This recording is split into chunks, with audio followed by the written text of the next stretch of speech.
வணக்கம் மக்களே, GB Tamil vlog சேனலுக்கு உங்களை அன்போடு வரவேற்கிறேன். ராமநாதபுரம் மாவட்டம் கடலாடி வட்டம் மாரியூர் அப்படிங்கிற கிராமத்தில் அமைந்திருக்கக்கூடிய ஒரு பழமையான சிவன் கோயிலை பற்றி தான் இந்த வீடியோவில் நம்ம பார்க்க போகிறோம். நீங்கள் நம்ம சேனலை இப்போ தான் முதல் முறையாக பார்க்குறீங்க அப்படின்னா இந்த சேனலை சப்ஸ்கிரைப் பண்ணிவிட்டு வீடியோவை தொடர்ந்து பாருங்கள். இந்த கோவிலுக்கு வரக்கூடிய வழி அப்படின்னு பார்த்தோம்னா ராமநாதபுரத்துலேருந்து உத்தரகோசமங்கை வழியாகவும் இந்த கோவிலுக்கு வரலாம். தூத்துக்குடியிலிருந்து சாயல்குடி வழியாகவும் இந்த கோவிலுக்கு வரலாம்.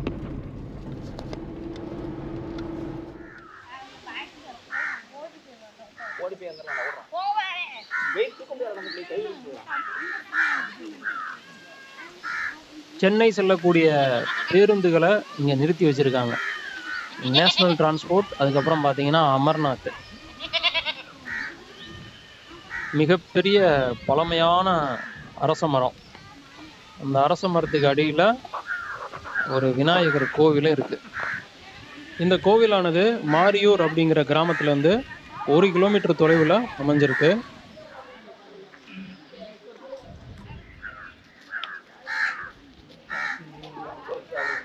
கோவிலுக்கு முன்னால் ஒரு சில கடைகள் இருக்குது. இங்கே வந்து தேங்காய், பழம், பூ இதெல்லாம் வாங்கிக்கலாம்.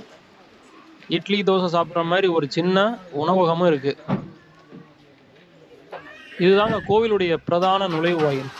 மற்ற கோவில்கள் இருக்கிற மாதிரி மிகப்பெரிய ராஜகோபுரம்லாம் இந்த கோவில் இல்லை.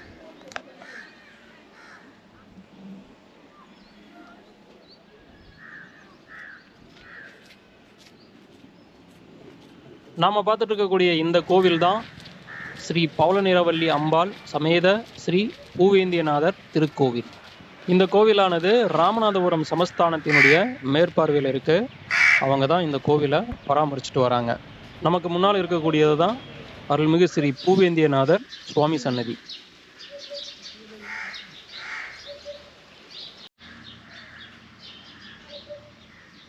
கோவிலுடைய மதில் சுவர்கள்லாம் பார்க்கறதுக்கு கம்பீரமாக பழமை மாறாமல் அப்படியே இருக்குது. சுண்ணாம்பு மட்டும் பூசியிருக்காங்க. இந்த கோவில் வந்து சுமார் 1300 ஆண்டுகள் பழமையானது அப்படின்னு வரலாற்று குறிப்புகளில் சொல்லப்படுது.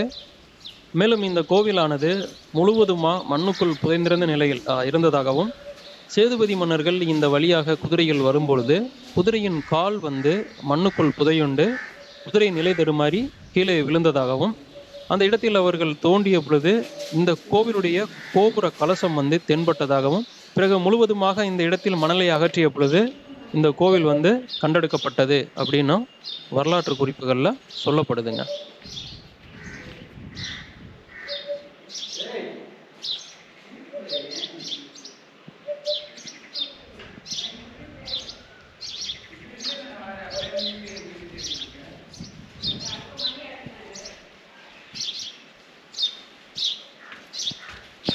மூலவர் சன்னதிக்கு வெளிப்புறமாக அவரை சுற்றி விநாயகருக்கும், முருகருக்கும், தட்சிணாமூர்த்திக்கும், சண்டிகேஸ்வரருக்கும் மற்றும் சனீஸ்வரருக்கும் தனித்தனியே சன்னதி அமைச்சிருக்காங்க. இந்த கோவிலுடைய தல விருட்சமாக விளங்கக்கூடிய முன்னை அப்படின்னு அழைக்கப்படுற மரத்தை தான் நம்ம பார்த்துட்டு இருக்கோம். இந்தியாவிலேயே இந்த சிவாலயத்தில் மட்டும்தான் இந்த முன்னை அப்படிங்கிற மரம் வந்து தல விருட்சமாக இருக்கிறதா தல வரலாறுல சொல்லியிருக்காங்க. இந்த மரத்துக்கு எவ்வளோ பேர்கள் இருக்குன்னு பாருங்க. இந்த முன்னை மரத்தோட சிறப்பு பற்றியும் சொல்லியிருக்காங்க. இந்த முன்னை மரத்தை நம்ம பார்த்துட்டு போனோம் அப்படின்னா போகிற காரியம் வெற்றி அடையுமாங்க, நினைத்தது நடக்கும்னு சொல்லியிருக்காங்க. பணியிடங்களில் பதவி உயர்வு வேணும்னு நினைக்கிறவங்க இந்த மரத்தை பார்த்துட்டு போனால் பதவி உயர்வு கிடைக்கும் அப்படின்னு சொல்லியிருக்காங்க.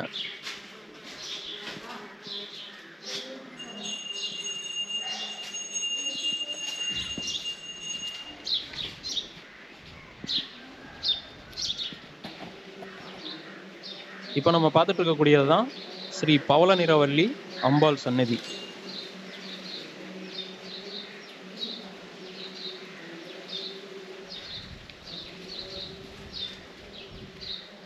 அம்பாள் சன்னதியை சுற்றி இருக்கக்கூடிய பிரகாரத்தை தான் நம்ம பார்த்துட்டு இருக்கோம். கோவிலுடைய கட்டுமானமானது முழுக்க கற்களாலேயே கட்டியிருக்காங்க.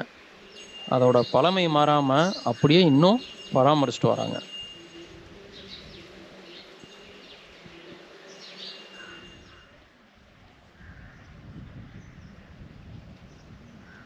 இந்த கோவிலுடைய தெப்பக்குளமானது மண்ணுக்குள்ள புதையுண்ட நிலையில தான் இன்னும் இருக்கிறதா சொல்றாங்க. பங்குனி மாதம் 26ஆம் தேதியிலிருந்து சித்திரை மாதம் 6ஆம் தேதி வரை இந்த கோவிலில் 10 நாட்கள் திருவிழா நடக்குமாங்க. ஒவ்வொரு நாளும் ஒவ்வொரு நிகழ்ச்சிகள் நடக்குமா. அதனால் கோவிலுக்கு வரணும்னு நீங்கள் நினச்சிங்கன்னா அந்த நாட்களில் இங்கே வாங்க.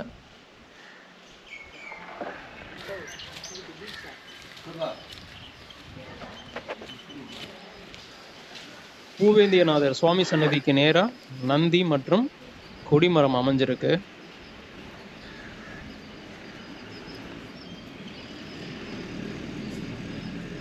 சுயம்புவாக உருவாகி இங்கு அருள் செய்யக்கூடிய அருள்மிகு ஸ்ரீ பூவேந்தியநாதரையும் ஸ்ரீ பவளநிறவல்லி அம்பாளையும் ஒரு முறை தரிசனம் பண்ணுங்க.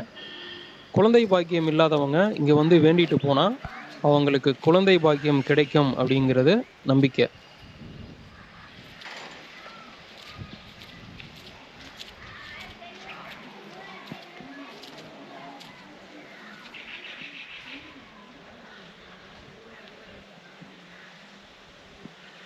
இந்த கோவிலிருந்து மாரியூர் கடற்கரை 1 கிலோமீட்டர் தூரங்க.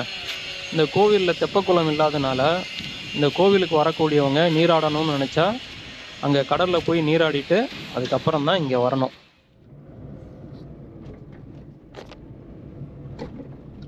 கோவிலிருந்து கடற்கரை வரைக்கும் தார் சாலை போட்டிருக்காங்க. இந்த பகுதிகளில் பனை மரங்கள் அதிகமாக இருக்குங்க.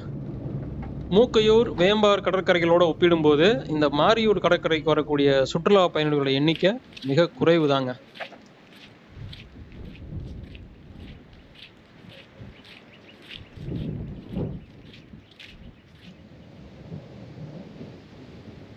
கடற்கரை ஓரமாக நிறைய சுவாமி சிலைகள் இருக்கு.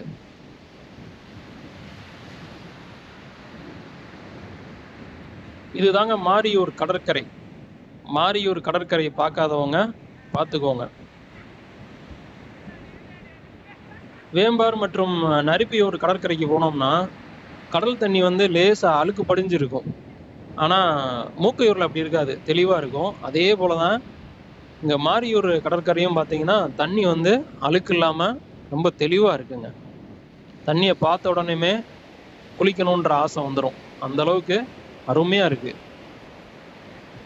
கடலுக்கு நடுவில் ஒரு சில இடங்களில் தீவு மாதிரி அமைஞ்சிருக்குங்க. இங்கே இருக்கவன்ட்ட அதை கேட்டோம் அப்படின்னா அது நல்ல தண்ணி தீவு அப்படிங்கிறாங்க. இங்கே இருக்கக்கூடியவங்க கரை வலையை பயன்படுத்தி மீன் பிடிச்சிட்டு இருக்காங்க.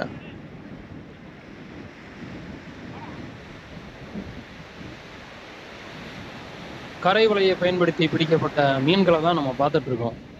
மீன்கள்லாம் எப்படி இருக்குன்னு பாருங்க. இதெல்லாம் ஐஸில் போடாத மீன். இதை சமைச்சு சாப்பிட்டோம்னா அவ்வளோ ருசியாக இருக்குங்க.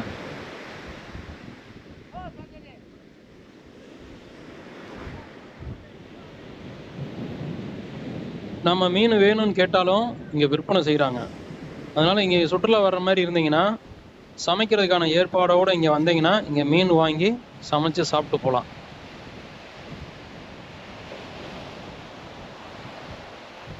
மாரியூர் பூவேந்தியநாதர் கோவிலுக்கு வந்தீங்கன்னா அப்படியே இந்த கடற்கரைக்கும் வந்துட்டு போங்க. இந்த வீடியோ பற்றின உங்களோட கருத்துக்களை கமெண்டில் சொல்லுங்கள். நீங்கள் நம்ம சேனலை இப்போ தான் முதல் முறையாக பார்க்குறீங்க அப்படின்னா மறக்காமல் இந்த சேனலை சப்ஸ்கிரைப் பண்ணி உங்களோட ஆதரவை கொடுங்கன்னு நான் கேட்டுக்கிறேன். மீண்டும் அடுத்த வீடியோவில் உங்களை சந்திக்கிறேன். நன்றி.